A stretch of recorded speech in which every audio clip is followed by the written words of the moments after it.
কেমন আছেন সবাই? ভালো তো, তাই না? ভালো আছেন বিধায় আজকে এখানে। সবাইকে অনেক ধন্যবাদ যে ঢাকার অনেক প্রতিষ্ঠান অনেক ঘোরাঘুরির পরে আপনারা আমাদেরকে সিলেক্ট করেছেন, সেজন্য আমরা নিজেকে ধন্য। আর আপনাদেরকে একটা কথা আজকে বলতে চাই, অনেক অনেক কথা বলবে। আপনাদের সবার বাবা মার ইচ্ছা, স্বপ্ন, এবং আপনাদের স্বপ্ন আমি প্রথম জেনেছি আপনি আসলে কি করবেন এবং কি হবেন, এবং আপনাদেরকে দিয়ে আপনার বাবা মা কি করাবে এবং আপনাকে নিয়ে বাবা মার কতটুকু স্বপ্ন, আমি এটা আপনাদেরকে প্রথম দেখেছি।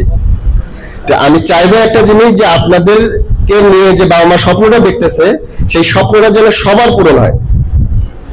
বাবা মার অর্থ এবং স্বপ্ন আপনারা নষ্ট করবেন না প্লিজ। সবাই দয়া করে সবাই কলেজে আসবেন প্রত্যেক দিন।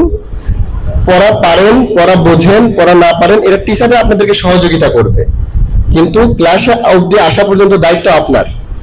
নিজেকে সুন্দরভাবে পরিপাটি করে গুছিয়ে নিয়ে কলেজে আসবেন।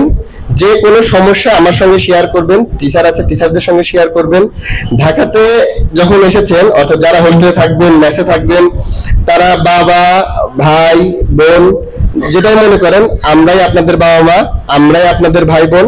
আপনাদের যে কোনো বিষয়ে সমস্যা, আমার দরজা সর্বদাই খোলা। আমার মোবাইল নাম্বার আশা করি আপনাদের সবার কাছে আছে। আপনারা যে কোনো মুহূর্তে, যে কোনো সময়, যে কোনো সিচুয়েশনে আমাকে ফোন দিতে পারবেন।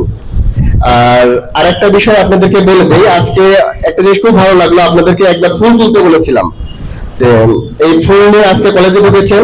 আজকে এখানে স্টুডেন্ট আমার মতো 145 জন উপস্থিত আছেন। যেদিন বিদায় অনুষ্ঠান হবে, বিদায় অনুষ্ঠানের জন্য এই 145 জনকে আমি একসঙ্গে ফুল দিয়ে বিদায় করতে পারি, এটা আমার আকাঙ্ক্ষা। আমি সবার প্রতি দোয়া এবং ভালোবাসা রইল। সবাই ভালোভাবে কালকে থেকে লেখাপড়া করবা। আজকে রুটিন দিয়ে দিব আমরা, সেই রুটিন অনুযায়ী ক্লাস শুরু করবা। কোনোভাবে যেন ক্লাস মিস না হয়। আমাদের ক্লাস মিস করলে কিন্তু জরিমানার ব্যবস্থা আছে। আপনাদের আগামীকালকে হয়তো আমাদের সফটওয়্যার ট্রেনিং হয়ে যাবে। আপনাদের এখান থেকে সকল লেনদেন কিন্তু ওয়েবসাইটের মাধ্যমে, অর্থাৎ টিউশন ফি কিভাবে দিতে হবে। আপনারা ইউজার আইডি এবং পাসওয়ার্ড পেয়েছেন কিন্তু এটার ব্যবহার জানেন না। আশা করি আগামীকালকে আমরা এটা সফটওয়্যার ট্রেনিং করে ফেলবো। কয়টা টাইম আমরা আপনাদেরকে ট্রেনিং এর জন্য ডাকবো, টাইম দিয়ে দিব আমি। আপনাদের যে কোনো বিষয়ে আমাদের সঙ্গে শেয়ার করবেন। আর এটুকুই, বাদ বাকিটা পরে ক্লাসে আলোচনা হবে। আল্লাহ হাফেজ।